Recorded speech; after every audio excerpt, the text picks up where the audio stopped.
Hey there, everybody. Welcome to our review of American Horror Story Double Feature Episode 6. It seems like the tide has come in for Red Tide. We are at the end of this arc.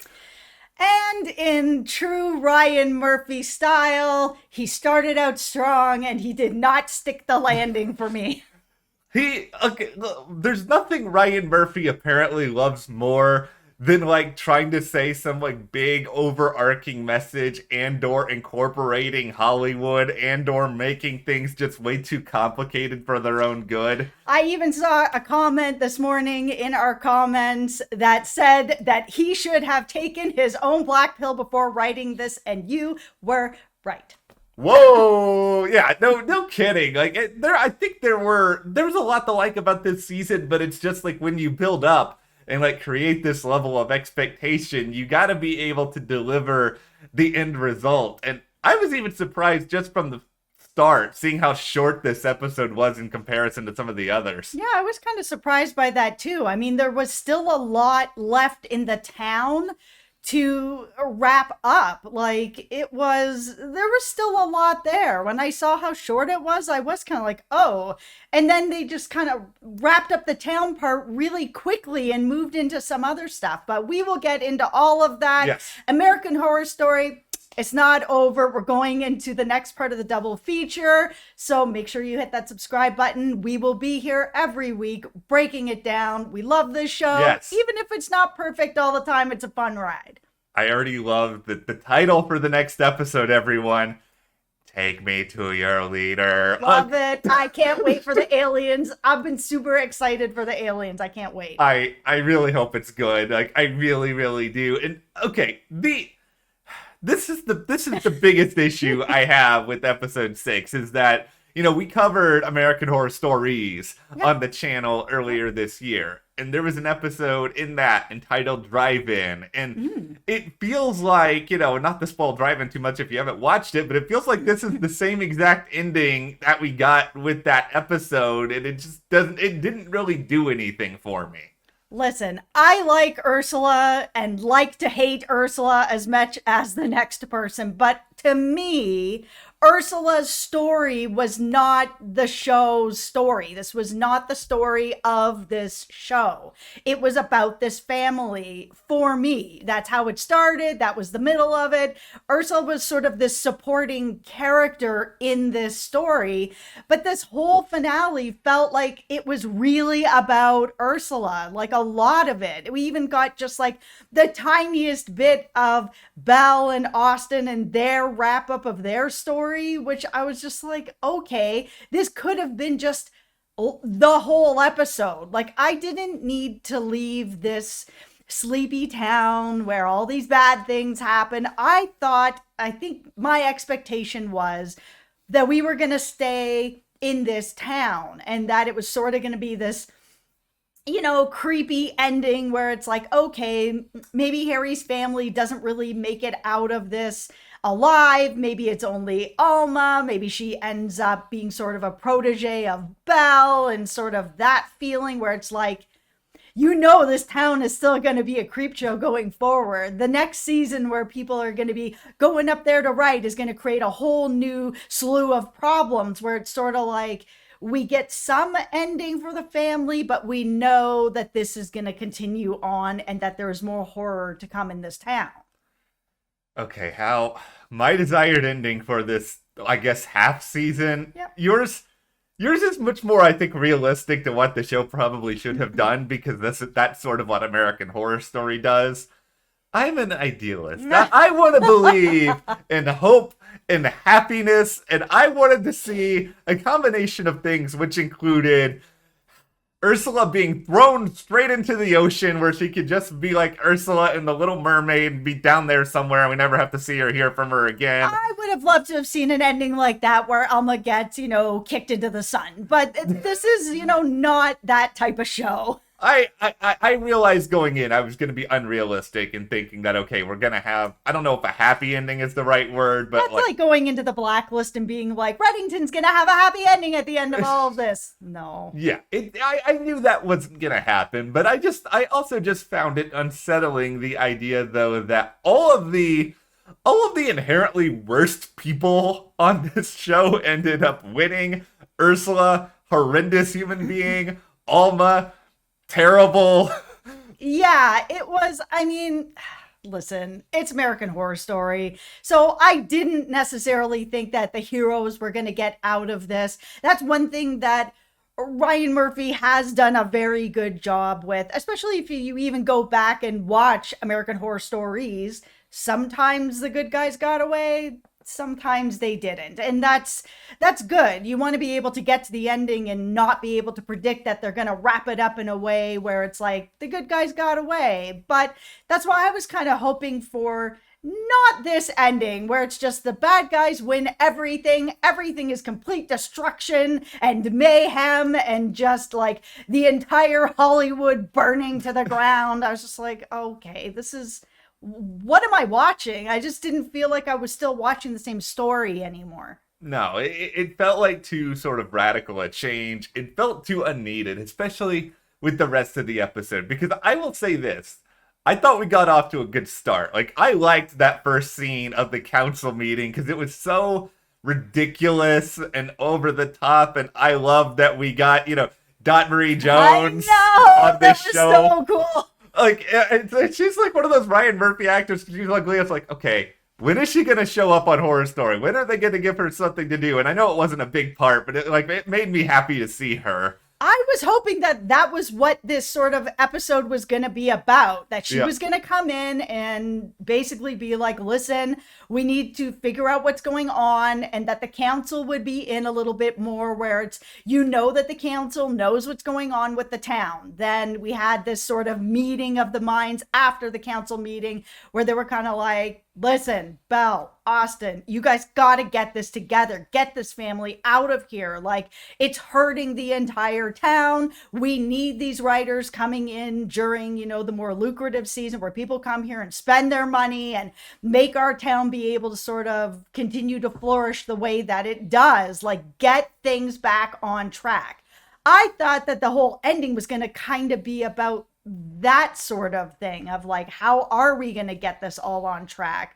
Seeing Harry make this complete like 180 where it's like, all right, I've written 5 years worth of work and now I'm done and you're also done after I've already lost my wife. And in the last episode, he was straight up, well, I love you, but I was going to end up with a starlet anyways, so bye. I was like, okay, well then why are you acting like this now? You're having all this regret basically the next day. I didn't like that either. It felt like it was too out of nowhere, and especially when you have like that, look how horrible I am to Doris, to your own wife, basically being like, you're not worth it anymore to me anyway, and now all of a sudden you're like, I'm back to normal, everyone. I'm going to be a good father. I'm going to get off all of this. We're all going to go off and be normal. It's like, where was that guy? Like, why couldn't that guy have shown up like an episode or so earlier?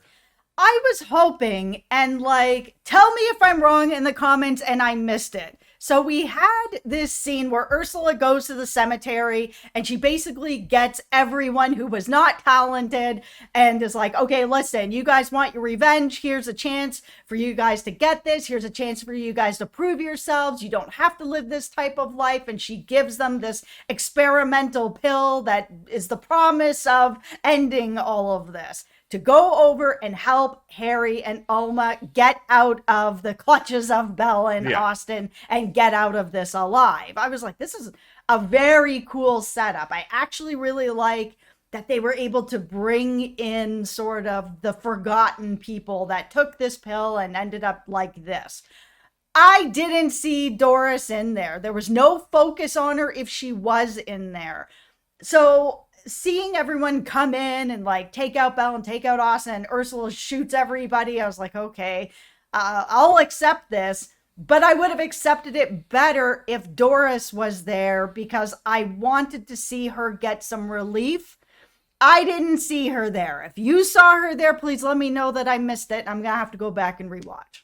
I didn't see her there. Like I was I looking. didn't see her. I wanted to see her there. My current like off the dome theory here is that they didn't want to pay. They didn't want to have to pay another episode for Lily Ray, where she was just like wandering around like. Ugh. But okay, like this is my that whole scene where they're all like they're all attacking Belle and Austin. Like it was fairly well choreographed. But here's the part that kind of is in my craw. What? Why is Ursula so good of a shot? Like this is like an agent, and all of a sudden she's like able to do like one or two shot like all of these different people. This episode was too much about Ursula. I understand why they wanted to use her character as much as they could. Great character, well acted, fun, ridiculous, such a good villain. Like, absolutely. But this whole thing was not about Ursula. She was a supporting character. This was about this family. And, we had Alma kill her dad in this scene to be like, listen, it's just going to be me and my brother. You're not part of this, which also kind of didn't make a lot of sense. It made sense that she was like, okay, maybe I can't go with my dad anymore. But the thing that they've set up with Alma this whole season is that she really respects people who are talented. Whether or not you want to continue writing or not writing or give time later if they want to come back around, she seems to have a real respect for people that have an insane talent like her dad. So there was a part of me that was kind of like, I'm not 100% sure that I'm in on this. Alma could have made another decision with Ursula to be like, you know what, I'm going to stay with Ursula. I'm going to stay over here. I'm going to do whatever. That she would choose to kill her dad over killing her brother, who she's not sure if he's talented or not. I would have thought that she would have seen her brother as a liability because he's a baby. He doesn't offer anything to her, and she just doesn't know, like, is he going to be one of the chosen ones or not? And I would have thought she would have seen him as disposable and not her dad. Yeah, this makes perfect sense, and this is where I'm sort of just left thinking, okay, well, in the world of Ryan Murphy, I guess temporarily sucking the baby's blood is okay, but killing the baby would be a step too far. Did he not want to kill the baby? But then Alma would probably want to kill the baby, like you said. I mean, they already killed a baby in this show. They didn't show it, but I mean, they did. Belle killed a baby earlier. So, I mean, he could do it off screen. It was just kind of like, Alma is very manipulative, and she has found ways to get what she wants. She didn't have to kill her dad. That wasn't necessary. She found a way to get her mom to take that pill. I feel like she could have found a way to continue to feed that pill to her dad. Yeah, I think there could have been a way to make it happen, and I just thought that after that whole massacre, maybe they could have stretched that out, just keep us in Provincetown, allow us to sort of see more of that world, and instead we go off to Hollywood where we have the bizarre audition sequence with Alma where she just like murders her competition in like the concert hall. Yeah, and she gives her big villain speech, like you said with Drive-In. We've already seen this already, and we've seen it a lot just in general in movies and TV, where you have the villain give the big sort of speech at the end, and then either they die or they get away with it or whatever's going to happen. Again, for me, too much Ursula. I didn't need to be taken out of the town. The town was part of the story for me, and then it just felt like another show. I'm gonna go ahead and just write episode 7 in my head here, and so here's what actually happens, because somebody's gonna take out Ursula. I'm surprised, like, that dude who was getting, like, insulted by her in front of his whole class, like, didn't want to do anything about it. Like, somebody's gonna take her out. It's all gonna get better. Everyone will learn their lesson, and then we will have... And Elma's gonna get kicked into the sun, and everything is, happy ending, everyone. We've all learned a lesson through all of this. All right, for me, I'm just going to, like, the minute that they leave the town, that part all just didn't happen. It's just gonna end for me in the town, and that's where I'm gonna stop it in my mind. Yeah. Because that all felt like a really, like, pretty satisfying wrap-up. That was good. Overall, I really liked this season. I liked it a lot. I thought the cast was great. They had really good moments. Macaulay Culkin, amazing. Yeah. Like, this was a very, very good season. Yeah, this is one of my favorite arcs in recent memory with this franchise. I will say I like the ending of 1984 better, so now it's a little bit close between those two, but I do think this was a really, really good batch of episodes. Let's hope it carries over and take me to a year later. I know the whole thing is called Death Valley, but come on, aliens. Oh, I'm really stoked for that. Yeah, all right, well, let us know. What did you guys think about how Red Tide ended? Do you feel like this was the right way for Ryan Murphy to have yet another commentary on Hollywood? It's a subject that he's never broached before in any of his shows. Nope. All of his shows. Okay, well, if you like this video, subscribe, give us a like. Thank you guys. We'll see you here next time.